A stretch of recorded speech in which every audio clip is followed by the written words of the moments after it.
Good morning, everybody. Just a couple quick announcements. If you can make sure your cell phones are on silent, please. Thank you. We will begin with some opening remarks from President Roberts. He will introduce John Cohen, who will then have some opening remarks as well. We'll then follow with a Q&A with the media. Members of the media, if you can raise your hand, I'll call on each of you. Please state your name and your affiliation. Any questions? President Roberts, turn it over to you.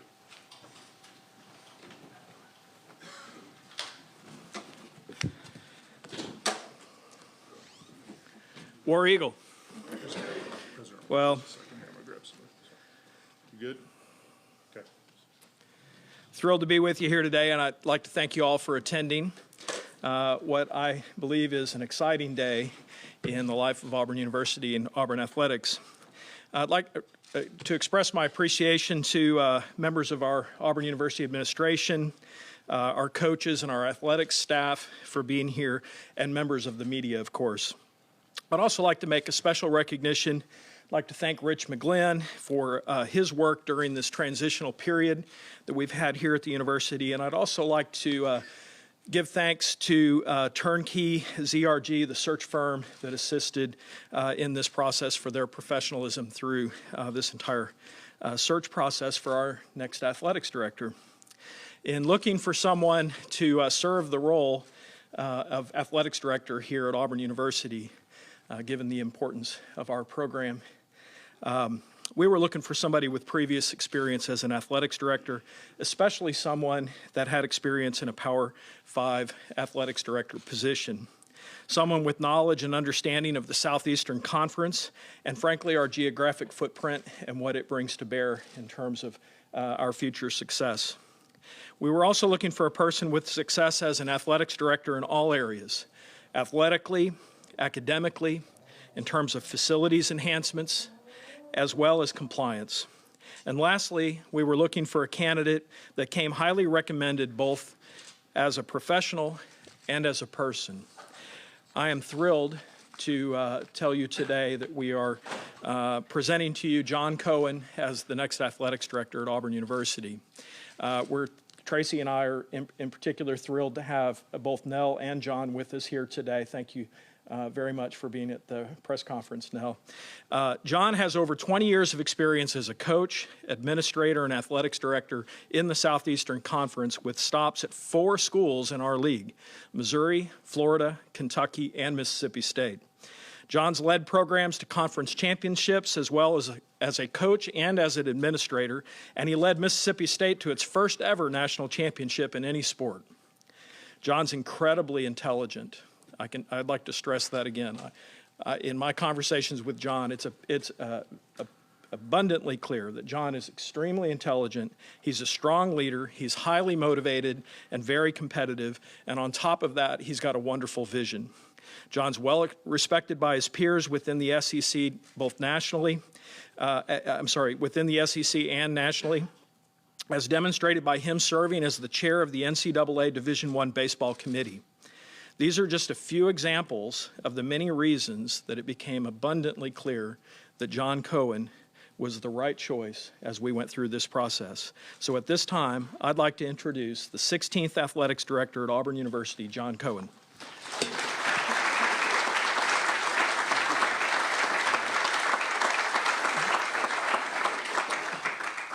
War Eagle. War Eagle. Just some quick thank yous. Thank you to Dr. Chris Roberts, the manner in which he conducted the search. I don't think Auburn could possibly be in better hands. And I want to thank the entire Auburn family for being so welcoming and for providing this opportunity. I want to thank my family. I have a 91-year-old mother, and she informed me once you get to 80, you're allowed to say the age out loud. A 91-year-old mother who's getting used to donning the blue and orange up in Tuscaloosa, Alabama. Want to thank my 3 sisters who helped raise me. My wife, Nell, who's here today. We just celebrated our 30th wedding anniversary in August. And my kids who are probably watching right now, Jordan and Avery, although they probably both ought to be doing their job. They ought to be working right now, so I hope they're working. A special thank you to Dr. Mark Keenum, who will always hold a special place in my heart, who's done a tremendous job at Mississippi State. And I want to thank the Mississippi State family as well. Mississippi State will always be part of my DNA, and I have a deep appreciation for them. So right into this, what is my purpose? What are my goals? What's my mission? First of all, it's to serve the Auburn family and Dr. Chris Roberts. That's issue number one. I want to ensure that every student athlete has a positive and productive experience at Auburn University. That goes way beyond just the experience they're having now. The experience they're having now will propel them to a later experience. And one of my favorite things about being being a coach and an administrator is that 29 or 30-year-old former student athlete coming back and saying, I get it.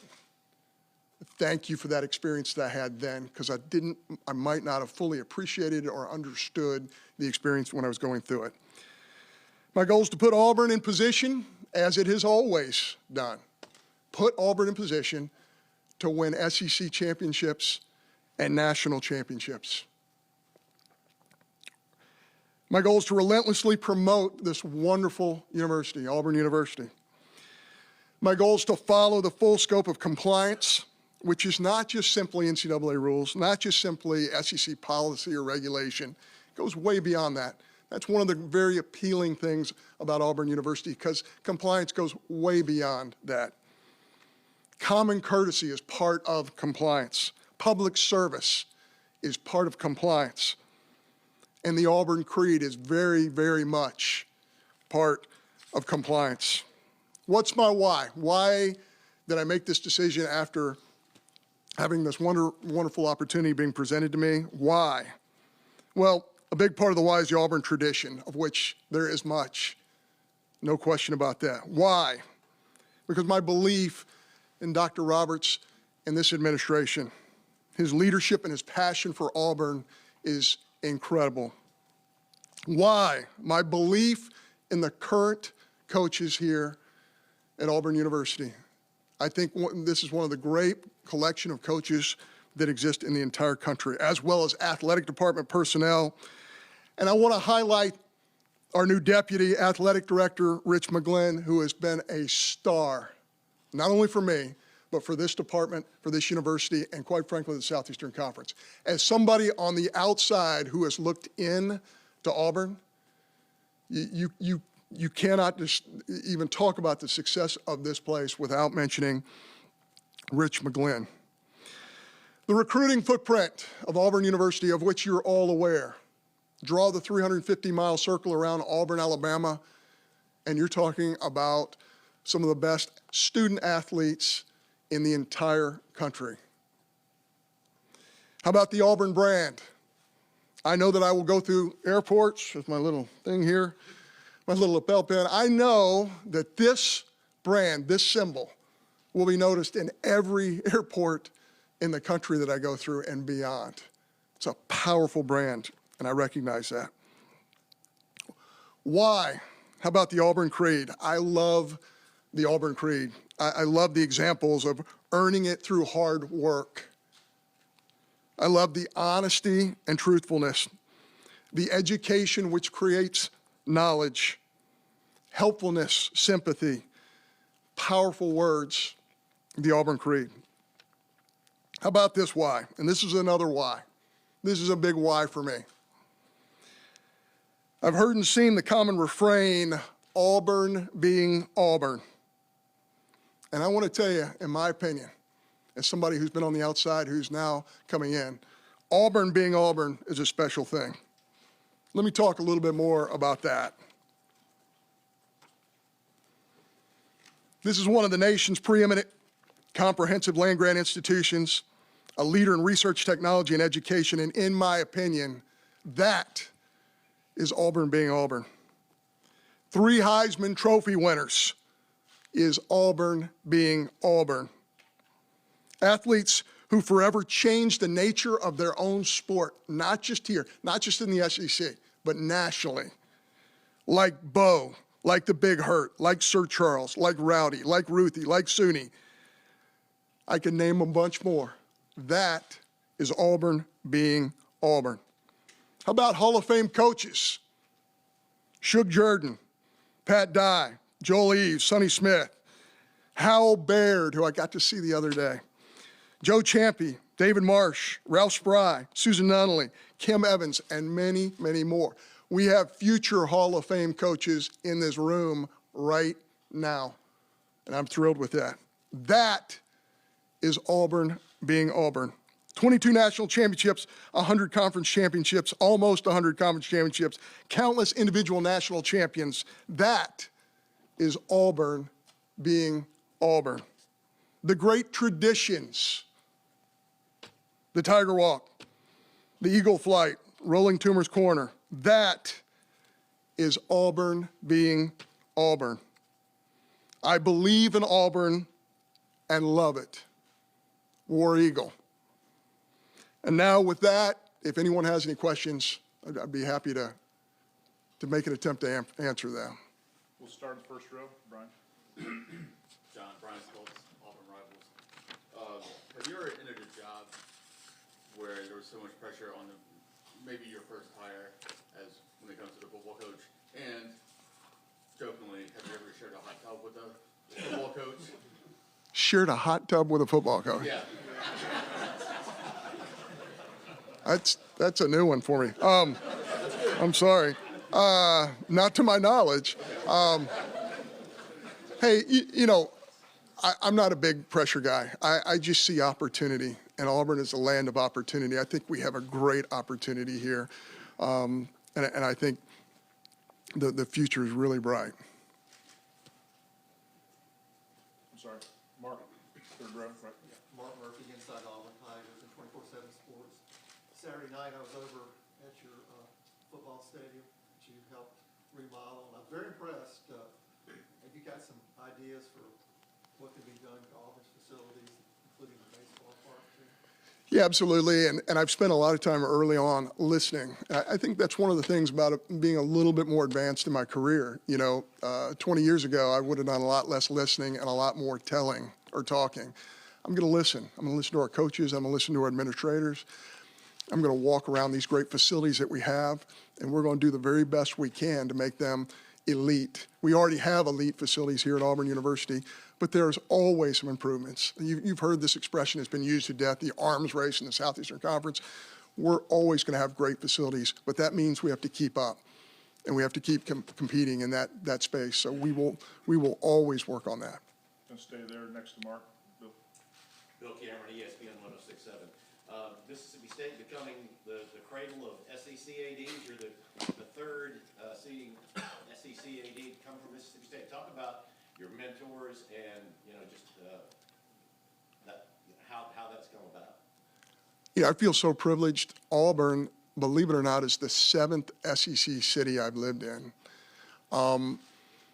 That's right, Nell, right?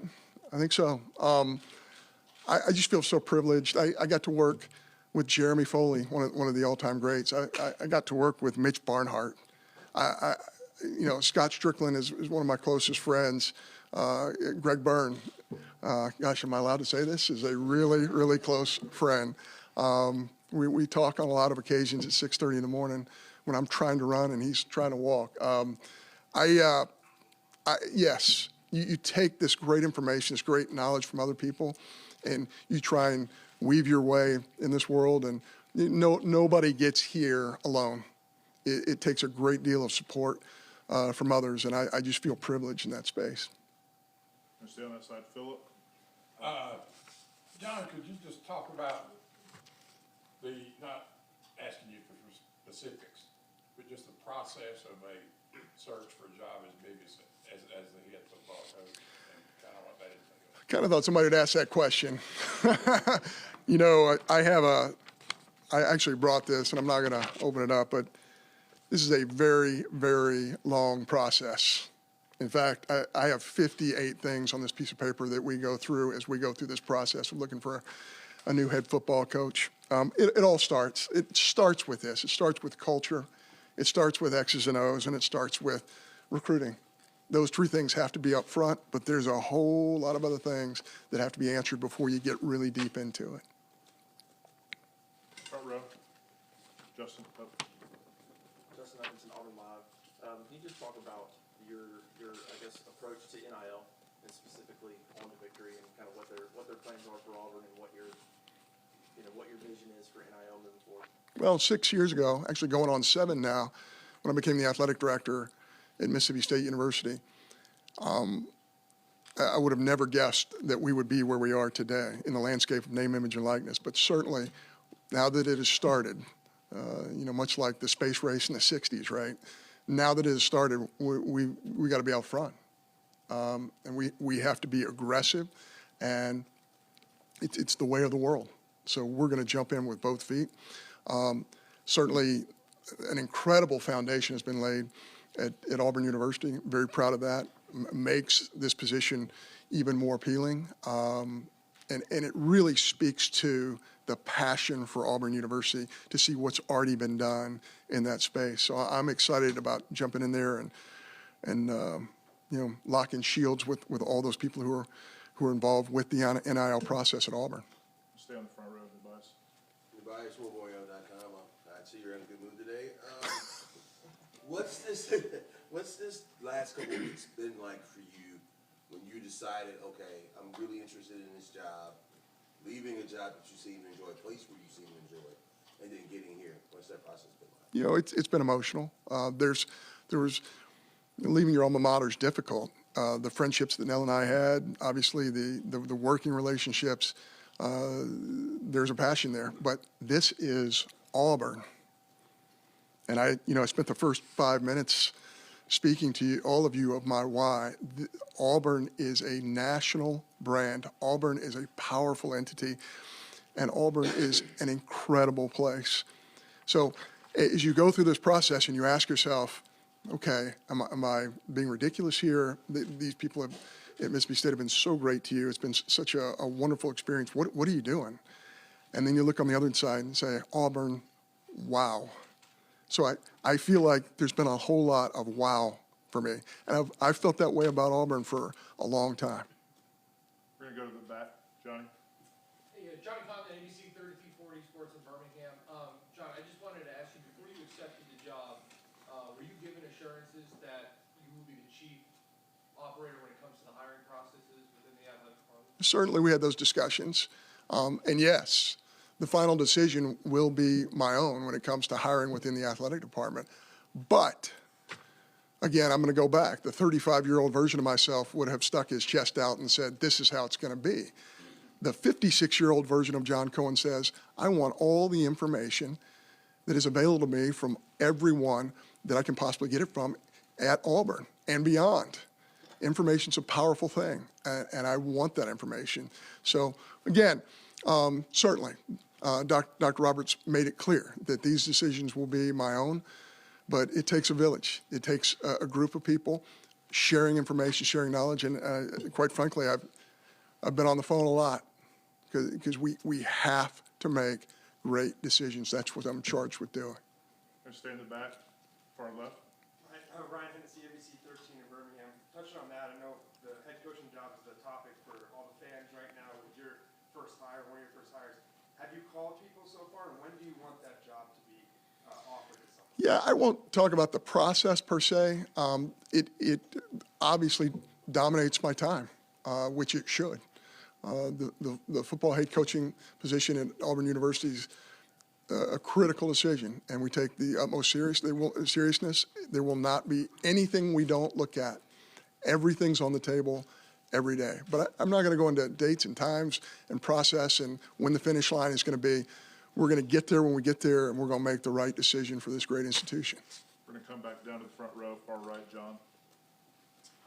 Now first off, is that list criteria, or is it to-do list? I got to call this many people, I got to do that. It's actually some of both. It's actually some of both, but a lot of it has to do with characteristics that you're looking for and questions to ask. And what have you learned, because you have hired a couple of football coaches, and they weren't necessarily traditional hires. What have you learned from those processes that kind of help you here? Well, I'm going to drop cliche on you right now, okay?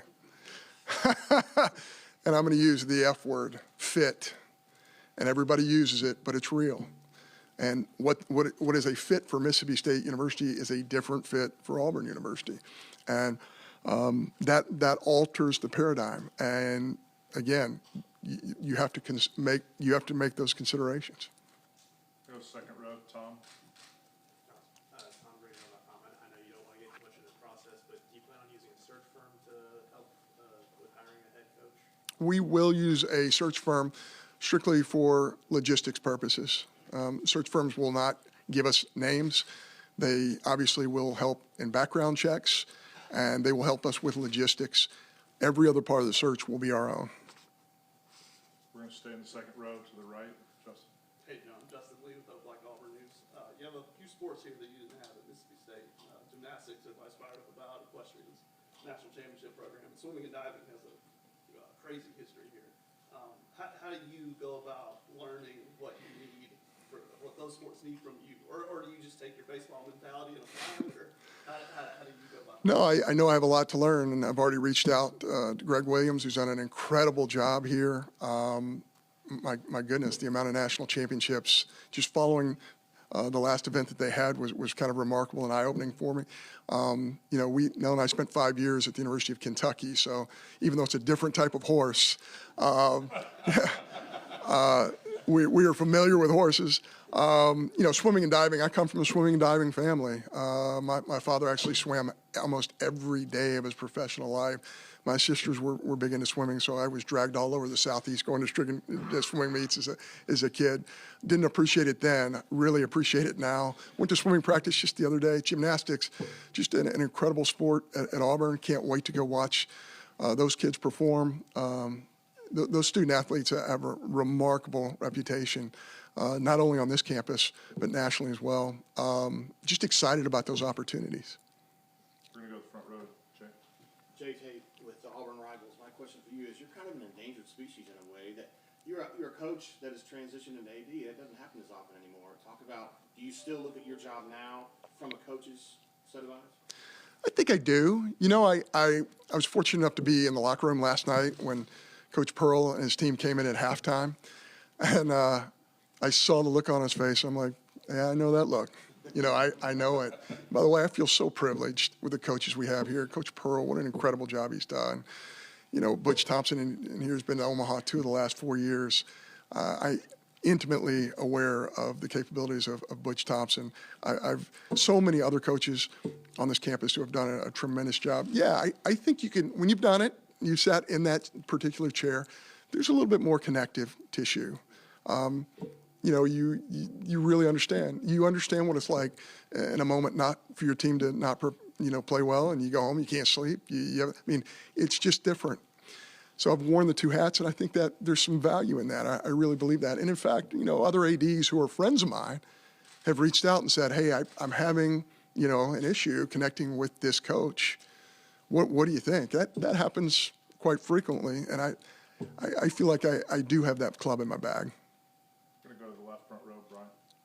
Yes, Brian Mackey's Auburn Rivals. When you go about choosing a coach, whether it's for football or another sport, what are some factors of that person, that personality that you look for in the leader of student athletes? You got a couple of hours.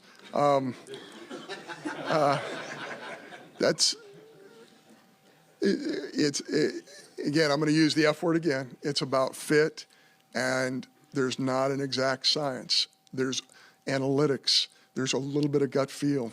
There's a lot of factors. I could read you off this list. A lot of this is commonsensical, but a lot of this is really important to me as I've been through the hiring process several times.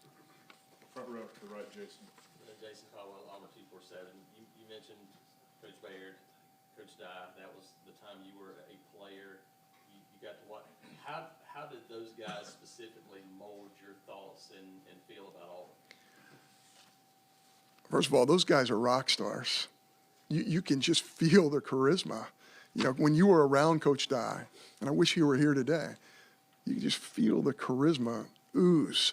And I feel the same way about Coach Baird. Just gentleman, high level of thinking, great vision. Just in awe of those guys. And I've had a couple of conversations with Coach Baird already. And by the way, I think Coach Baird's one of 4 SEC athletic directors. He was the athletic director here for a little while, who has a baseball background in coaching in this league. So, yeah, just part of the fabric and the tradition of Auburn, and I truly respect that. We're going to take two follow-ups, Nubias and then Mark. You mentioned your relationship with Greg and then growing up in Tuscaloosa. Were you a Bama fan? And the other thing is, tell me about a young Butch Thompson. A young Butch Thompson. Younger Butch Thompson. Let's raise. You know, I would never have a beard because I can't grow one. And if I grew one, I'm scared to death it would be totally gray, so I don't do that. But Butch he really pulls that off. He looks, I mean, it's a high level of sophistication there. Kind of an Ernest Hemingway type look. I love Butch. I respect Butch. He does it the right way. I was the head coach at Mississippi State. But I learned so much from that guy. Our 8 years together is unbelievable. His wife, Robin, who's here today, is an absolute star. Just so privileged to be part of that. Growing up in Tuscaloosa, yeah. I mean, I remember the buses rolling in front of our house to go to Birmingham to play football games, and the neighborhood would go out and do the Shakers. That's all part of your childhood. But I can tell you this, I mean, when you talk about the star power that Auburn has always had, even growing up in that town, boy, it was sure fun to watch that and to recognize that. Just really, really cool. And listen, I'm not going to run away from this. I think this is the best rivalry in college athletics, Auburn and Alabama. And I can't wait to compete with that school up there in Tuscaloosa. Far right, third row, Mark. You've been athletic director for a while now, and you've seen a lot of change recently. What's going to be the biggest challenge for athletic directors across the Southeastern Conference and other Power 5 conferences in the next couple of years? I think, just to be really simplistic, the biggest challenge is going to be the unknown. I mean, who is going to govern what's moving forward in the NIL space? Are state legislatures going to govern this? Is the NCAA going to govern this? Is the federal government going to govern NIL? It's such a huge factor because it is about student athletes having the opportunity to do something they've never done before at a high level. And folks who represent athletic interest who are allowed to provide opportunities for these student athletes. And I think on some level, it's a good thing. On some level, it's a little bit of a frightening thing. And I do believe there should be guardrails. There aren't as many as I would like at this point in time, but again, that's not going to stop Auburn University from being aggressive in this space. And from the conversations I've already had, it's very exciting, again, to see the passion in that space that Auburn has. John, thank you for your time. Everyone, thank you for your time. One last announcement. We're going to do a quick photo op with President Roberts and his wife, and John and his wife up front here. Thank you. Thank you. War Eagle.